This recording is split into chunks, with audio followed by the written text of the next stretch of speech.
من سلام عرض میکنم خدمت حضار. همونجور که در مقدمه هم اشاره شد، به نظر من ارزش اصلی این جلسه به همین فرم برگزارش، یعنی یه امکان گفتگویی فراهم شده بین دو حوزه‌ای که غالباً خیلی ربطی به هم ندارن، این مباحث تمرینی و عملی و از طرف دیگه مباحث متافیزیکی و نظری. به همین دلیل قدردانم از مؤسسه شمسه، آکادمی شمسه که این فرصت رو فراهم کردن، دوست عزیزم آقای مهدی انصاری، و خودم هم خوشحالم بعد از سالها در این آکادمی حضور پیدا کردم. و همچنین قدردانم از دوست عزیزم حامد کاتوزی، دوست و استاد عزیزم، چون من واقعا شاگرد ایشون هم بودم، هم در یک دوره تایچی و هم به ویژه دوره درخشان تویشو که پر از بصیرت‌های عملی و نظری بود. فکر می‌کنم که با توجه به رزومه‌هایی هم که نشون داده شد، پیشتر هم من و هم حامد گام‌هایی رو برداشتیم برای نزدیک‌تر شدن. یعنی من از یک فضای انتزاعی فلسفی محض یکم وارد بحث تمرینات شدم و حامدم از یک فضای خیلی ورزشی، حالا هنرهای رزمی و اینا، وارد حوزه‌های نظری‌تر شد. و الان به نظرم امکان این گفتگو تا یه حدی فراهمه. من تو این فرصتی که دارم، همین نیم ساعت 35 دقیقه که فرصت دارم،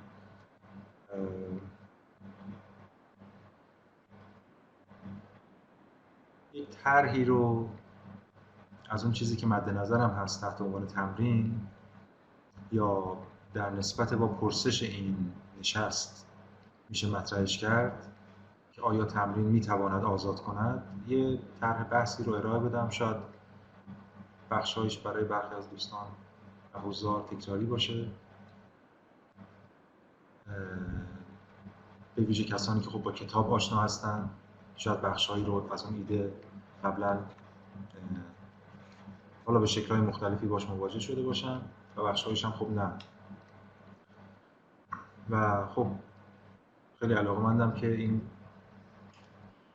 طرح بحث در مورد نقد حضار قرار بگیره، در پرسش پاسخ‌ها اگر چیزی به ذهنم برسه توانش داشته باشم پاسخ بدم، و به ویژه در این گفتگو که گفتگوی به نظر من غیر جدلی هست با آقای کاتوزی بتونیم این رو پیش ببریم و منم بیاموزم نقدهایی که هست. به هر حال منم دارم یک جور کردم به تمرین به عنوان کسی که در این حوزه واقعا خب مدت زمان زیادی نمیگذره که وارد شدم، در معرض نقد یکی از اساتید جدی این حوزه قرار میدم در ایران و خب این خیلی برای من مغتنمه این فرصتی که هست و سعی میکنم خیلی بیاموزم از ایشون و از نقدها و نکات دوستان دیگر. فقط یک مقدمه‌ای به ذهنم میرسه در مورد خود عنوان. به هر حال عنوان دو تا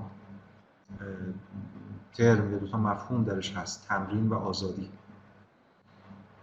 خب ما امروز در مورد تمرین صحبت میکنیم، بحث اصلی ما تمرین و من قبلا در مورد تمرینم صحبت کردم یه جای دیگه در بخش مقدمه زمینی تمرینات از کتاب اصول مبارزه یک 30-40 صفحه‌ای به ایده تمرین پرداختم قبل از اینکه وارد خود تمرینات، تکنیک‌ها، بصیرت‌ها، تمثیل‌ها و اینها شدم.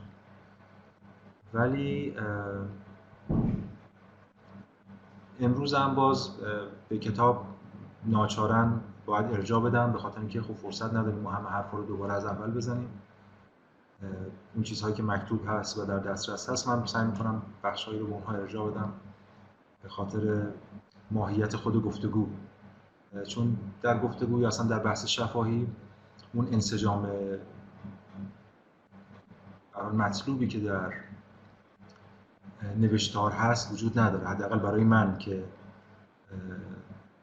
در نوشتار فکر میکنم که منسجم‌تر میتونم با مفاهیم برخورد کنم و چند بار آدم ویرایش میکنم، ولی در گفتگو یا حرف زدن خب به هر حال شما یه لحظه چیزی به ذهنت میرسه و یه لحظه اونو میگی، امکان داشت نیم ساعت بعد یه چیز دیگه به ذهنت برسه، نیم ساعت قبل چیز دیگه به ذهنت برسه و این همون لحظه تصوری داری از ماجرا و اون رو ارائه میدی. خود این در معرض قرار گرفتن در قالب گفتار خودش یکم فرد رو آسیب پذیرتر میکنه و خب منم از این استقبال میکنم واقعا. پس در مورد تمرین صحبت میکنیم امروز. جلسه بحث اصلیمون در مورد تمرینه، ولی یک مفهوم دیگه هم هست در کنار تمرین که به نظرم یک توضیح مختصری لازمه در موردش بدم و اون هم آزادی. اینکه این آزادی چیه که اصلا تمرین آیا میتونه آزاد کنه یا نه. حالا بعد در مورد این صحبت میکنیم که تمرین چیه، یا کدوم تمرین اصلا میتونه آزاد کنه، یا اگه اصلا میتونه تمرین آزاد کنه یا نه.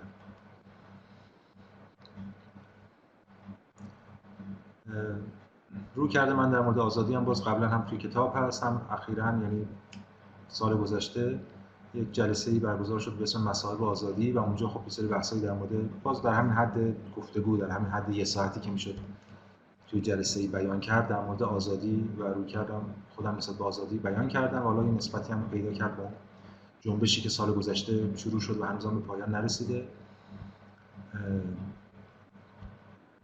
من شاید بخشی از حرفام در مورد آزادی برای مخاطبانی که با این مسائل آشنا هستن هم تکراری باشه، ولی به هر حال یه صورتبندی خیلی خلاصه‌ای میدم از برداشت خودم از آزادی، که البته آزادی به نظر من همزمان فردی و جمعیه. ما این جلسه بیشتر به وجه فردیش خواهیم پرداخت، ولی اینا همزمان فردی و جمعیه. منم روی این تاکید خواهم کرد. ولی اون چیزی که من میتونم همین الان خیلی خلاصه اشاره کنم و تو تاریخ فلسفه همواره مطرح بوده، بحث 2 رویکرد به آزادی، یعنی آزادی سلبی و آزادی ایجابی. آزادی سلبی یا اون نگاتیو فریدم در واقع یک مقاومتیه یا یک جور تن ندادنیه در مقابل یک عامل بیرونی، یک عامل دیگری که میخواد بیاد در واقع آزادی منو محدود کنه یا تحقق خواست من رو محدود کنه. به این معنا این آزادی سلبی. اما آزادی سلبی هم باز در 2 سطح قابل طرحه. یه سطحش خب خیلی رایجه که همون آزادی سلبی در برابر بردگی بیرونیه، یعنی همین من میخوام یه کاری انجام بدم، میخوام فلان لباس رو بپوشم، میخوام فلان چیزو بخورم، میخوام فلان کارو بکنم و یه عاملی از بیرون میاد و اون رو منو محدود میکنه، نمیذاره من این کارو بکنم. خب اون عامل میگیم آزادی منو محدود کرده. پس آزادی در واقع در معنای سلبی، در سطح اول معنای سلبی میشه همین مقاومت در برابر این، که خیلی تعبیر عام و رایجی از آزادی و همون باز رویکرد لیبرالیستی پیوند میخوره. اما تو همین سطح سلبی رویکرد دیگه هم هست که تو سخنرانی مصائب آزادی کمی بازش کردم و تو کتابم خب مفصل بحث شده در موردش. آزادی در برابر بردگی درونیه، یعنی این که یک عامل بیرونی بیاد من رو محدود کنه، اوکی میشه در مقابلش مقاومت کرد، تن نداد. ولی اینکه خود خواست من، اینکه من میخوام یک کاری رو انجام بدم، این خواست از کجا اومده؟ از یه سری عواملی در درون من، مثلا امیال من، عواطف من. خود اون عواطف و امیالم بر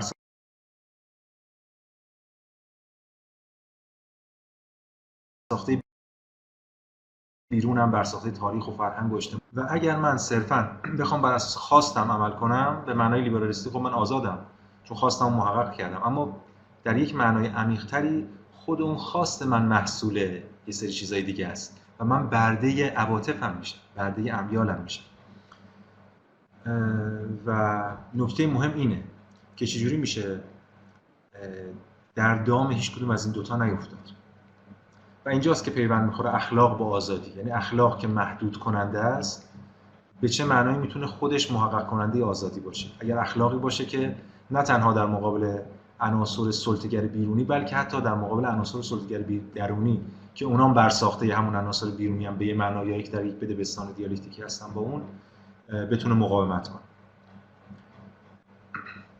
خب به هر حال خیلی کم متفکران در طول تاریخ به این بخش پرداختن. توی فلسفه غرب شاید بشه مثلا به کانت اشاره کرد، فلسفه اخلاق کانت خب این کارو کرده.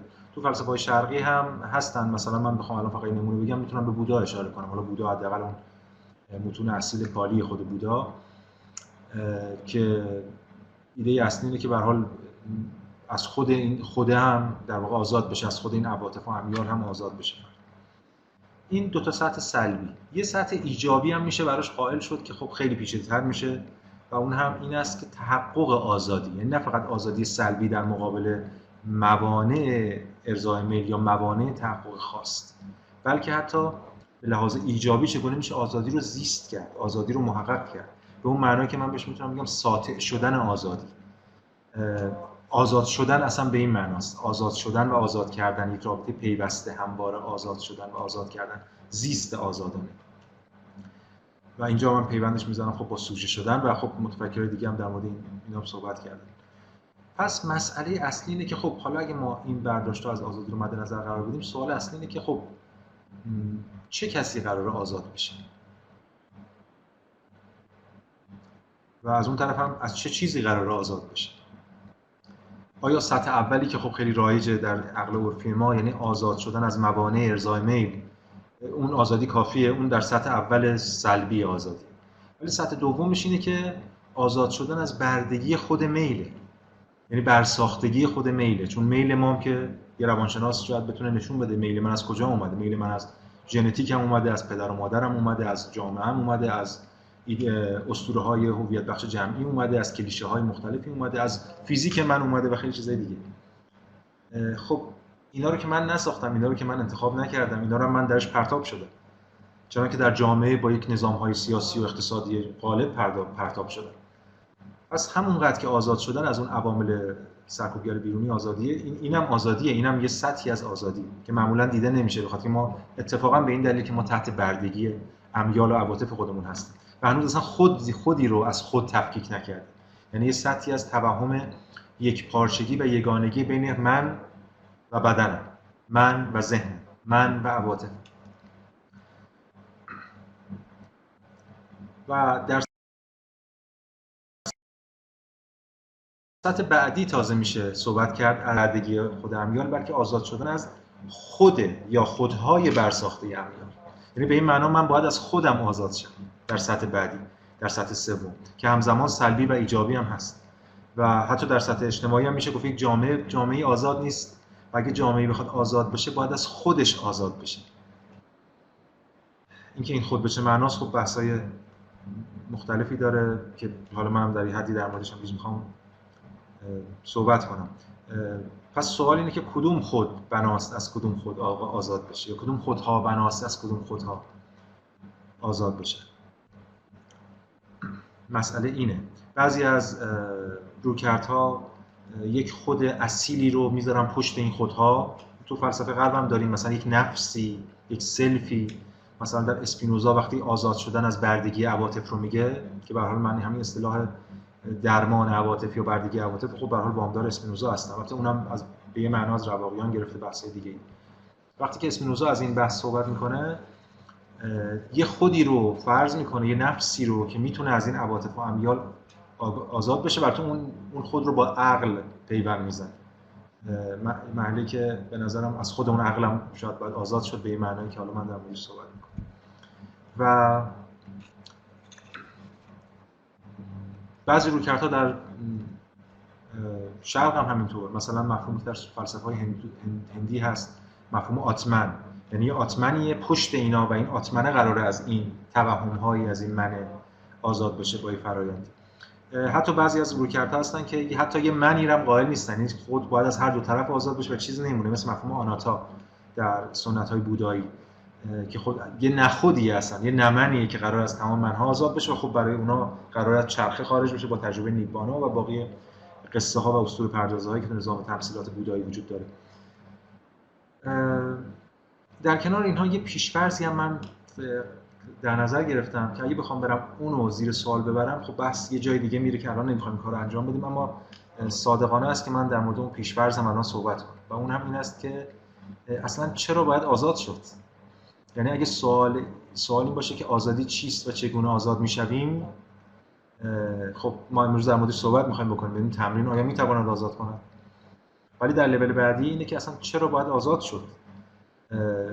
مگر نه اینکه آزادی خودش در این معنای رادیکالی که من دارم میگم یه انحرافه. اصلا آزادی چیز به صرفه‌ای نیست. اصلا انسان احتیاج نداره آزاد بشه. آزادی ضرر، آزادی مصیبت، آزادی وحشت پشت وحشته.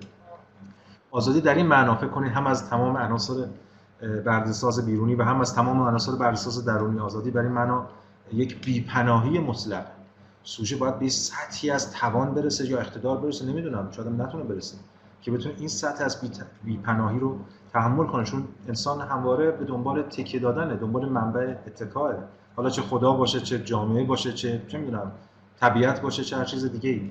انسان میخواد به چیز تکیه بده، ارضای امیالش بکنه و با برداشتی که از سعادت داره، برداشت عرفی که از سعادت داره زیست کنه. و تو این وسط آزادی به این معنای رادیکال اصلا چیز ضد انسان انگار، یه چیز خیلی خیلی مخربیه میتونه باشه و خودش یه مصیبتیه. همون عنوان صحبت قبلی من مصائب آزادی مثلا به همین اشاره داشت. و اینکه چرا این آزادی رو ما انتخاب میکنیم خب بحث دیگه‌ای که من نمیخوام واردش بشم، ولی میخوام اینم یه سطح دیگه است. یعنی چرا آزادی یه لول رادیکال تره دیگه بحثش. و من در کتاب اصول مبارزه که بهش پرداختم، یعنی به نظرم تنها امکان خروج انسان از اون، یعنی زیست معنادار موجه انسان، یا اون چیزی که میگیم خروج از صف مردگان، خروج از این غلبه بردگی عواطف و امیال و سلسله علیت و فلان و فلان، تنهاش اون ریسکیه یا اون قماریه که این انسان بر سر آزادی میکنه. پس الان ما نمیخوام در مورد چرا آزادی صحبت کنیم، بحث خیلی جدیه، نمیخوام بگم من الان جوابش نزد من هست، ولی من قبلا در موردش فکر کردم و صحبتایی رو ارائه دادم. به هر حال با این مقدمات میریم سراغ پرسش اصلی که آیا تمرین آزاد میکند؟ اجازه بدین از برای اینکه اصلا بتونیم بحث رو پیش ببریم در این زمان کوتاه، از یک بحث جزئی، از یک مقطع جزئی از ماجرا شروع کنم و اون هم فقط در سطح مکانیزم‌های برده‌سازه. یعنی فهمم که این مکانیزم‌های برده‌سازن. هم مکانیزم‌های سرکوبگر یا برده‌ساز بیرونی داریم، مکانیزم‌های سیاسی، اقتصادی، اجتماعی، فرهنگی، و هم مکانیزم‌های درونی داریم مثل چه می‌دونم لوپ‌های روانشناختی که به یه معنا همه مابعضایی در خارج دارن. یعنی حالا اگه بتونیم بحث رو جلوتر پیش ببریم شاید بتونیم حتی از این دوگانه بیرون درون هم خلاص بشیم. الان نمیتونیم، ولی باید نسبت اینا رو حداقل با هم دیگه نشون بدیم. شاید به جایی برسیم بتونیم نشون بدیم که اینا چقدر با هم تنیدن. یعنی به یه معنا تمام اون مکانیزم‌های سرکوبگر بیرون برده‌ساز باشن که یک عناصری از درون در درون داره کار میکنه. یه قاعده‌ای هست، حالا حداقل به ذهن من میرسه، اونم این است که هیچ نیرویی از بیرون تأثیر نمیذاره در شما مگر اینکه یک نیرویی از درون در رو براش باز کنه، یک خائنی از درون، یک همدستی از درون بتونه این نسبت رو برقرار کنه و اون اثرگذار بشه. مثلا در اقتصاد شما ببینید تمام این کارتل‌های بزرگ اقتصادی، شرکت‌های بزرگ که تمام تلاششونه که ما رو تبدیل به مشتری کنن و بازم برده کنن و شیره ما رو بمکن، حالا به معنای اقتصادی و تجاری و مالی، می‌بینیم که یک عناصری در درون ما هست که تعیین سلیقه رو در واقع به اونها میسپره، نمایندگانی از در درون ما هست که اونها براش تعیین تکلیف میکنن و به همین دلیل میل ما رو برمیسازن، یه توهمی از آزادی انتخاب به ما میدن و اون عناصر در واقع برده‌ساز درونی رو فعال میکنن برای اینکه ما انتخاب کنیم همون چیزی رو که اونها میخوان انتخاب کنن. مثل خود نمونه تکنولوژی که امروز به این سطح رسیده، یعنی یک پیوند خورده با این نظام‌های اقتصادی که من در کتاب مفصل در موردش صحبت کردم، یا تا عناصر برده‌ساز اجتماعی و فرهنگی حتما یه همدستی داره با یک باورمندی به کلیشه‌های فرهنگی، به مکانیزم‌های فرهنگی، مثلا مفاهیم فرهنگی مثل تولد، مرگ، ازدواج، یا اون ترسناکترین شیوه همدستی اینا که به زور حقنه میشه به ما، مفهوم آموزش اجباری. اصلا آموزش اجباری خیلی جالبه دیگه. یعنی شما از کودکی باید تحت یک ستمی، تحت یک فشاری یک چیزی رو قرار بگیره و شما همه اتفاقا مردم هم مشتاقن که بچه‌هاشون برن مدرسه درس بخونن که سواد یاد بگیرن. نگو این عناصر داره از پیش در درون اینها کارگزاری میشه برای اینکه همون سیستم و چرخه ادامه پیدا کنه. به ویژه مفهوم بسیار بسیار خطرناک و ضد آزادی و شرورانه موفقیت که امروز در ما وجود داره و در همه ما نهادینه شده. موفقیت یعنی این، یعنی برو درس بخونیم، مدرک رو بگیر، اینجا ازدواج کن، اینجا این کارو بکن و پول در بیار، اینجا خرج کن، آخرش هم بچه دار شو که سر بچه‌ت همین بلا رو بیاری و بعد انقدر کوچیک شی انرژیت گرفته بشه و طفولت رو پرتاب کنه این جامعه در گورستان تا نسل بعدی. اینا همه درون ماست، همه اینا چیز بیرونی نیست، لزوما درون ما داره کار میکنه و یه چرخه‌ای داره با بیرون. دیدن این چرخه سطح مواجهه ما با مفهوم آزادی رو فراتر میبره. یا حتی فیزیکی، حتی سرکوب فیزیکی، یعنی محدودیت‌های خود بدن که امروز در موردش قراره کم بیشتر صحبت کنیم در ذیل مفهوم بدنمندی، که اینا با همدستی شناختی، حسی، شهودی ما، یعنی همین محدودیت حواس پنجگانه، اون چیزی که با ما محدود میشه و اگه شما بخواید خارج بشین از اون برچسب میخورید و هزار تا ماجرا دیگه پولش شکل میگیره. و همچنین خب سیاسی، یعنی نظام سرکوبگر سیاسی یه همدستی هم در درون داره که بلاز ایدئولوژیک تئولوژیک این داره اونو ساپورت میکنه و یه جور چرخه بازتولید کننده شکل میده. به هر حال میشه در مورد اینا صحبت کرد و البته همونجوری که اشاره کردم خود مرز بیرونی درونی هم خیلی مرز مشکوکه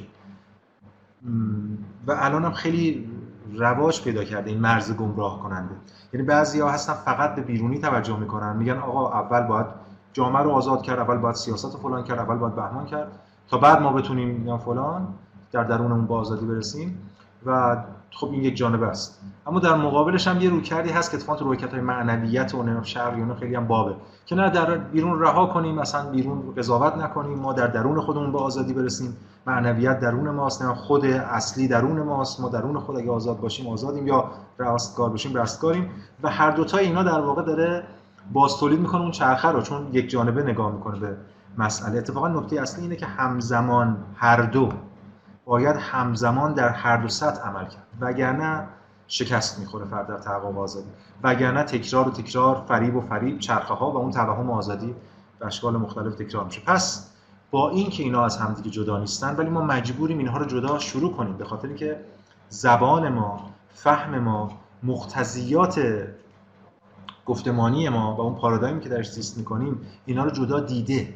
ما نمیتونیم الان با یک تبصره، با یک ترفند، با یک چشم به هم زدن بیایم نه اینا یگانه‌اند پس ما دیگه بیرون درون نداریم. نه، اتفاقا ما توی اسطوره توهم بیرون درون زندگی میکنیم. به همین دلیل باید از این اسطوره شروع کنیم، اما نقادانه تا شاید یه روزی بتونیم با یه منطق جدید، با یک اسطوره جدیدی، مثلا بر اساس جون منطق آلیاژی بتونیم یه درک دیگه‌ای از ماجرا داشته باشیم. ولی به همین دلیل منم مجبورم که از این سطح آغاز کنم.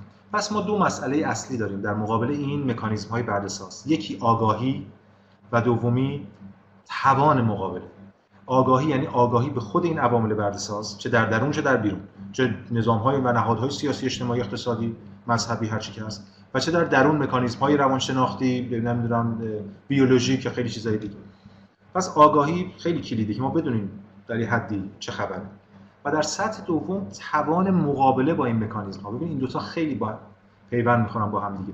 چرا؟ چون اگه ما فقط آگاه باشیم که هیچ کاری نمی‌تونیم بکنیم. یه موقعی آگاهی ولی زورت نمیرسه. مثل این معتادی که میخواد ترک کنه. اتفاقا این مکانیزم خیلی شبیه ترک کردن یه اعتیاده. چون یه اعتیاد همه این اسطوره‌های فرهنگی، تاریخی، اجتماعی، دینی، سیاسی، نمیدونم بیولوژیک فلان فلان، همه یک اعتیادیه که اعتیاد فقط 20 سال، 30 سال، 50 سال، 60 سال نیست، یک اعتیاد کهن چند هزار ساله است که ما بهش معتادیم و دائما به ذهنمون هم شاید میرسه بعضی موقع بارها گفتیم که ما می‌خوایم خارج شیم ولی نمیتونیم. چون فقط آگاهی کافی نیست، بلکه توان مقابله، توان مقاومت مهمه. و البته از اون ورش توان مقاومت هم بدون آگاهی اصلا بی‌معناست. یعنی اصلا امکان مقاومت وجود نداره، اصلا توانی نمیشه وقتی که آگاهی نباشه، چون دوباره تو این چرخه بازی میخوره سوژه تو این فرآیند. اینجاست که میتونم از ضرورت تمرین صحبت کنم. این همون وضعیتیه که من دقیقاً خودم چند سال پیش باش مواجه شدم وقتی که استاد فلسفه بودم در دانشگاه.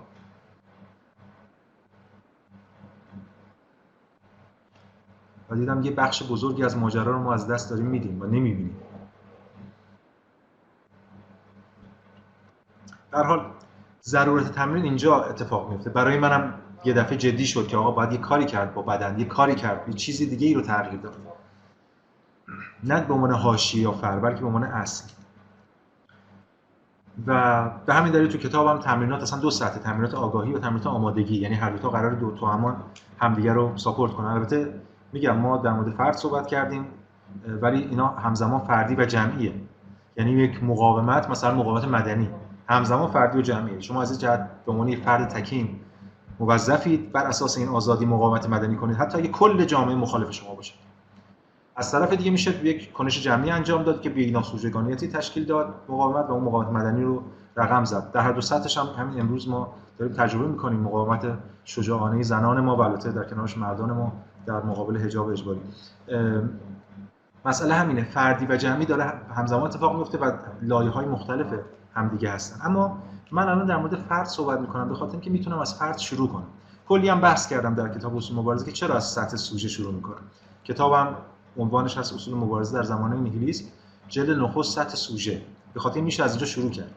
دیگه عذر و بهانه نیاورد که اگه هنوز جامعه آزاد نشده، هنوز به لحاظ سیاسی فلان نشده، هنوز نمیدونم ساختارها فلان نشده، پس من هنوز نمیتونم. نه، نشون میده سوژه تنها میتونه شروع کنه، ولی به موازاتش باید سویه های دیگر هم ببینه و رصد کنه و در اونها همزمان عمل کنه. به هر حال من خودم دغدغه دارم در اینکه چجوری بتونه این کارو انجام بده. نمیدونم، منم خودم ابهاماتی دارم، درگیری‌هایی دارم در مورد که چجوری بتونم این مسیر رو پیش ببرم. اما به هر حال برمیگردیم بحث خودمون. پس ما داریم در مورد تمرین صحبت می‌کنیم. و خب بیشتر تمرین فردی، ولی در نهایت نگاهمون هست که این تمرین در واقع فردی جمعی و در هر دو معنای تمرین هم داریم صحبت می‌کنیم. یعنی چون در دو معنای از آزادی صحبت کردیم، هم سلبی و هم ایجابی. یعنی مقاومت در برابر مکانیزم‌های برده‌ساز به لحاظ سلبی و هم معنای ایجابیش یعنی تحقق زیست آزادانه، باز هم در سطح فردی و هم در سطح جمعی. پس هم مقاومت و هم تحقق، هر دو نیازمند توان، هم در برابر قدرت‌های بیرونی و هم در برابر مابعضاشون در درون، یا هم در برابر قدرت‌های درونی هم در برابر مابعضاشون در بیرون، همزمان هر دو. و به این معنا اگه من بخوام، نمیگم تعریف کنم، ولی یه چیزی در مورد تمرین بگم خیلی کوتاه، میگم تمرین در واقع روش‌های برای توانمندسازی ذهنی و بدنی همزمان سوژه و سوژه ها. پس مسئله ما توانمندسازیه، اون ایده آگاهی، آمادگی، قاطعیت که تو کتاب اومده، یا بحث دیگه‌ای که هست افزایش سطح انرژی، افزایش سطح آگاهی و افزایش اقتدار، که اقتدار هم با قدرت فرق داره. اینم یه بحث مفصلیه که ما تو این توانمندسازی به این معنی است که قدرت رو افزایش بدیم. میگه بحث سر افزایش قدرت بود که الان باشگاه‌های بدنسازی همه داشتن سوژه‌های آزاد تولید می‌کردن، نه نمادهای بلاهت و حماقت. یا حتی خیلی از این نیروهای قدرتمند بعداً تبدیل میشن به ابزار سرکوب برای زدن تو سر اینو. مسئله اینه، مسئله که قدرت نیست، مسئله اقتداره. اقتدار با قدرت فرق میکنه. قدرت ما رو میندازه تو مناسبات قدرت و به همین دلیل شما همواره دست بالای دست بسیار است و همواره برده میشید، ولی اقتدار توی سطح دیگه عمل میکنه، سطح سوژه آزاد یا حداقل امکان سوژه آزاد. یه بحث مفصله. اگه سوال شد من خیلی از این بحث‌ها رو اگه سوال بشه در انتهای جلسه میتونم بیشتر بازش کنم. پس ما در مورد مکانیزم‌های برده‌ساز داریم صحبت می‌کنیم. مکانیزم‌های خیلی کهنی ان، خیلی قلدرن، خیلی قدرتمندن، چند لایه عمل می‌کنن. ما توی سطوحی فقط می‌تونیم اینا رو ببینیم، توی سطوحی اصلا کوریم در برابرشون، چون خود ابزار دیدن ما، ابزار حس کردن ما، ابزار شناخت ما محصول خود همین برده‌سازی و در برابرش ما سوژه‌های خیلی ضعیفی هستیم.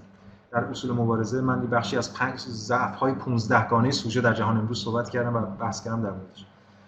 نکته مهم اینه که هیچ تضمینی وجود نداره که بتوان غلبه کرد بر اینا. هیچ تضمینی نیست. تمام معیارها، تمام ارزیابی‌ها نشون میده که ما نمیتونیم غلبه کنیم.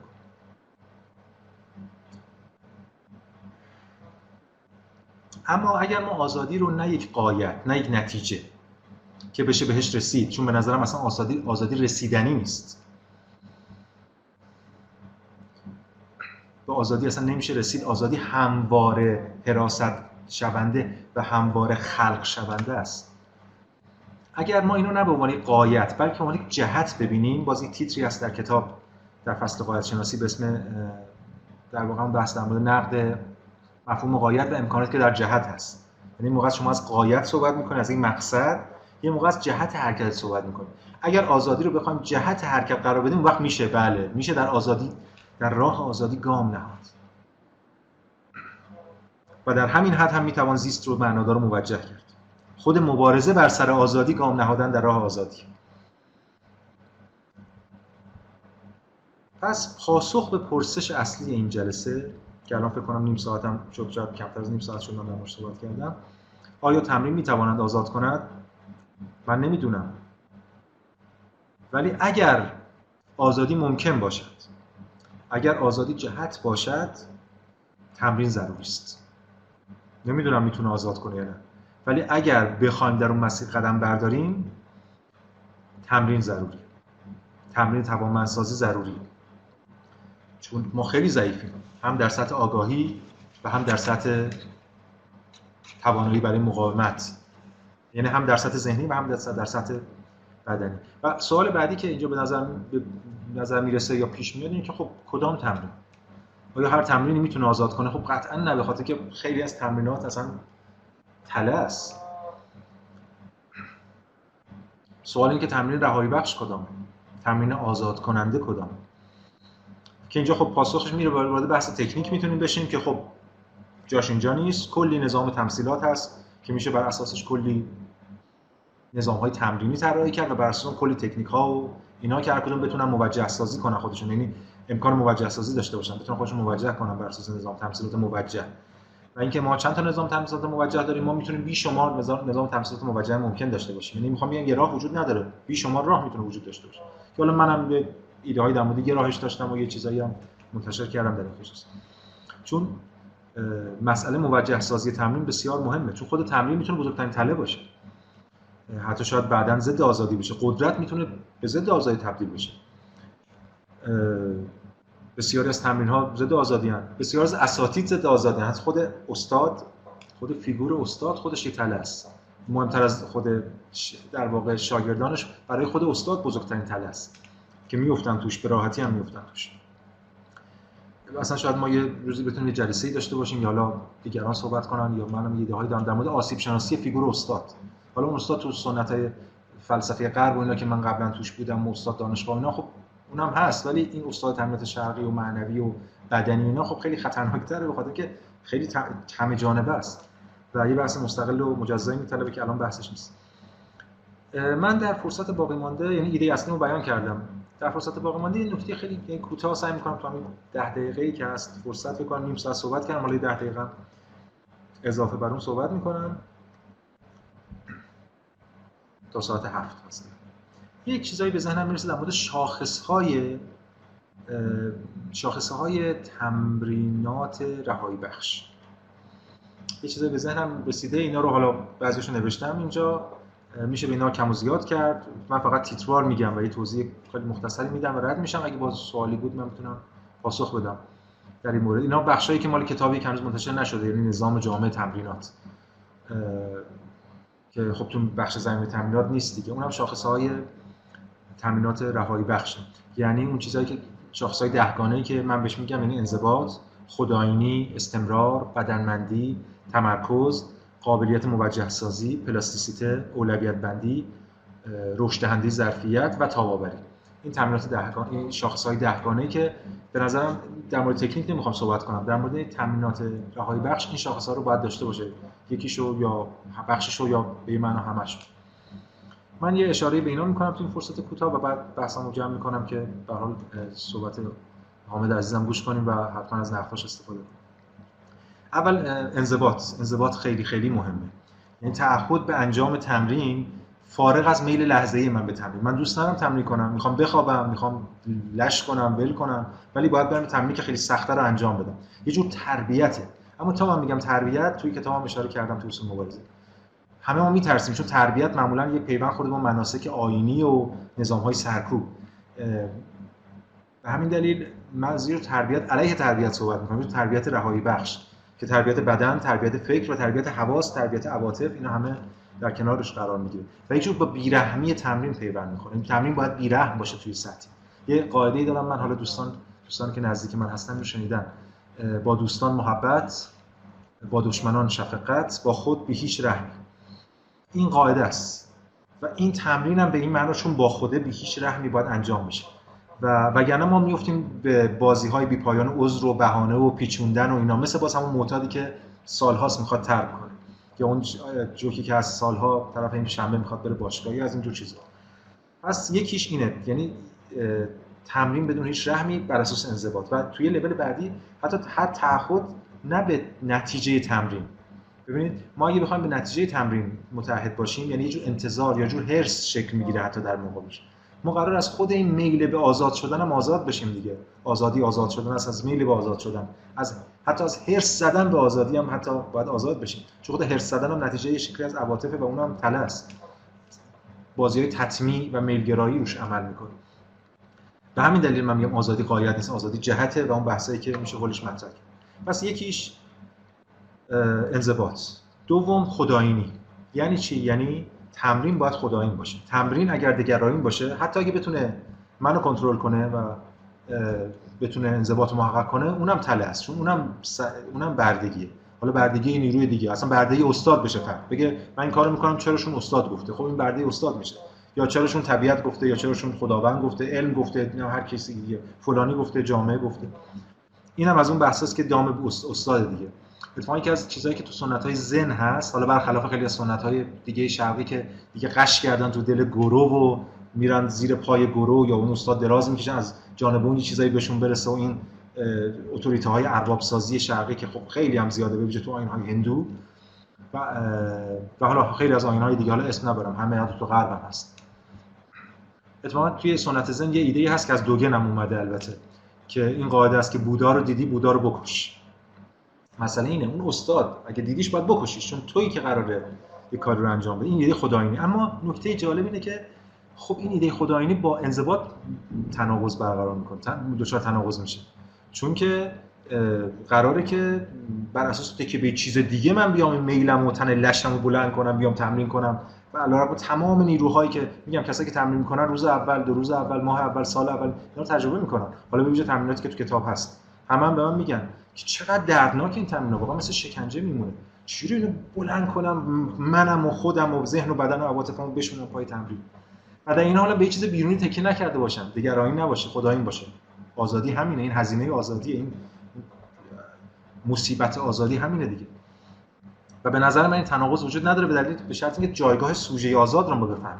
یعنی سوژه جاییه که نه به این ور تکیه داده نه به اون ور تکیه داده، در برابر هر دو داره میجنگه، در برابر هر دو داره مقاومت میکنه و زیست و تحقق آزادی رو اونجا زیست میکنه و در واقع اون زیست معنادار موجه میتونه رقم بزنه. شاخص سوم تمرکزه یا تسلطه، یعنی بتونیم ما به لحاظ انرژیک هم در ذهن هم در بدن هم در به لحاظ انرژیک، یا حالا اوضاع دیگه بستگی داره هر کس معتقد به چند کالبد باشه برای انسان و چه اوضاعی که بحث دیگه، ما بتونیم اینجا تمرکز رو رقم بزنیم. یعنی تمرکز ذهنی علیه آشفتگی ذهن، از اون تمرکز انرژیک علیه هدر رفت ذهن، اون هدر رفتی که در واقع من تمثیلی که به کار میبرم تمثیل جارو برقیه دیگه. انگار شما اینجا ایستادید و چه در درون و چه در بیرونتون که در واقع اینها یکی هستن و ما میدونیم که اینا یکی هستن، بیرون و درون وجود نداره، ولی در نهایت الان میتونیم مجبوریم به اساس اسطوره‌ها صحبت کنیم، اسطوره‌های رئالیستی درون و بیرون. کلی جاروبرقی روشن، لوله جاروبرقی روشن اطراف شماست و اون تمرکز شما، اون انرژی شما، اون توجه شما، بدن شما، انرژی شما، هر چی که هست وجود داره و اینا دائما در حال بلعیدن اینه. حالا میتونه مکانیزم روانشناختی باشه که شب تا صبح نذاره شما بخواید به خاطر یه گفتگوی ذهنی خیلی ابلهانه، چه میتونه یه چیز بیرونی باشه که شما رو بچاپه، یه نظام اقتصادی که فقط شما رو داره بر اساس مصرف میچاپه و بعد طفالتون رو میندازه تو قبرستون. مسئله اینه که ایده اصلی اینه که چجوری میشه اون سوژه بیاد و با یه تمرکزی به هیچ کدوم از اینا غذا نده. وقتی که به اینا غذا ندیم یا به خاطر تغذیه نشدن خاموش میشن یا میرن یه جای دیگه از یه دیگه غذا تهیه کنن. پس تمرکز به این معناست، تسلط و یه هوشیاری دائمی در برابر غفلت، در برابر غلبه حتی یک لحظه غلبه یه چیز عناصر برده‌ساز. بخش چهارم هم که قابلیت موجه سازیه، یعنی یه چیز رو هوا تمرین نکنیم بلکه یک نظام تمثیلات موجه باید بتونه اونو موجه کنه. این بسیار مهمه چون ما بحران بیان داریم تو تمرینات. خود مکتوب کردن تمرین خیلی بحران بزرگه. حالا منم یه تجربه‌ای داشتم، حالا آقای حامد عزیزم در مورد این صحبت می‌کنه حتما. شما نمی‌تونید به همین سادگی تمرین رو مکتوب کنید. چون که اصلا آدم فرق می‌کنه با آدم، طبایع فرق می‌کنه، به همین دلیل اساتید اینا رو سینه به سینه میگفتن. ولی از اون ور شفاهیش هم یه ماجراهای دیگه‌ای داره. از این طرف قبل از تمرین نمیشه در مورد تمرین حرف زد، چون باید تمرین کنی تا ببینی، به قول جمله بودا که از ای پستیکو یا بیا و ببین. اما از طرف اینکه وقتی بیای ببینی شاید خیلی دیر شده باشه برای موجه سازی و انتخاب یا هر چیز دیگه. شاخصه بعدی استمراره، یعنی تمرین باید جدای از زندگی نیست، باید مستمر باشه و زمانی به اسم زمان بیرون تمرین و درون تمرین نیست. اینم باز به همون قاعده شناسی مبارزه، یعنی مبارزه خود غایت است، تمرین خود تمرین زندگیه و زندگی بیرون از تمرین نیست و این یه هوشیاری دائمی رو میطلبه. چرا باید استمرار داشت؟ چون مکانیزم‌های برده‌ساز مستمرن و خیلی خیلی قوی‌ترن. و کسی که نیم ساعت تمرین میکنه فکر میکنه الان من نیم ساعت نشستم تمرین کردم، نیم ساعت در برابر 23 ساعت و نیم در شبانه روز. حالا اگه اون نیم ساعت هم واقعا تمرین کرده باشه فرد و خود اون مکانیزم‌ها درش مداخله نکرده باشن که میکنه. شاخصه ششم بدنمندی، اصالت بدن در سوژه، یعنی آزادی سوژه در واقع آزادی بدنه. این اون چیزی بود که برای من یک انقلابی برای من به وجود آورد و باعث شد که بکنم از اون فضای که اونم مکانیزم برده‌ساز هیئت علمی و نمیدونم فضای آکادمیک و استادبازی و ترجمه و اون فضاهایی که بود. در غرب خب بحثایی داریم حول این، معاصران خیلی از این حرفا زدن در مورد نسبت بدن و ذهن. در خود فلسفه اسلامی هم داشتیم ایده جسمانیت الحدوث بودن نزد مولا صدرا، خب خیلی امکانات رادیکالی داره. یا در مورد خود سهروردی، حالا من خیلی کوتاه بگم، من اولین بار حکمت الاشراق رو که خوندم یه وصیت مصنفی داره و اونجا نوشته شده که کسی که میخواد کتاب بخونه 40 روز نباید گوشت بخوره. بعد من اون موقع حرف مال 10 سال پیش شاید بیشتر با تمسخر به این نگاه کردم، جادم مسخره‌اش هم کردم به دیگران، مثلا این مسخره چیه، تو اگه حرف عقلانی میزنی خب عقل دیگه، این چه مسخره بازیه. و الان هر کسی خود متون منو مسخره میکنه، من اینا رو تاوانی میدونم بر اون تمسخرهای بی‌دلیلی که نثار دیگران میکردم. یعنی بدون که تمرین کنم همه چیزو زیر سوال میبردیم با یک جست همه چیز دان غربی دانشمند مثلا ساینتیست یا حالا هرچی متریالیست یا هر چیزی. و اتفاقا وقتی من 40 روز گوشت نخوردم فهمیدم یعنی چی 40 روز گوشت نخوردم. وقتی یه سری تمرین‌های انجام میدی و بعد ما تمرین خیلی کوتاهی هست با بچه‌ها خیلی موقع انجام میدیم، یعنی یه منظره یه چیزیه فرد میبینه و بعد 10 دقیقه تمرین تنفسی انجام میدی و بعد میری میبینی جهان یه چیز دیگه است و این تکرار شونده است، میشه روش قواعد در آورد و خیلی چیزای دیگه.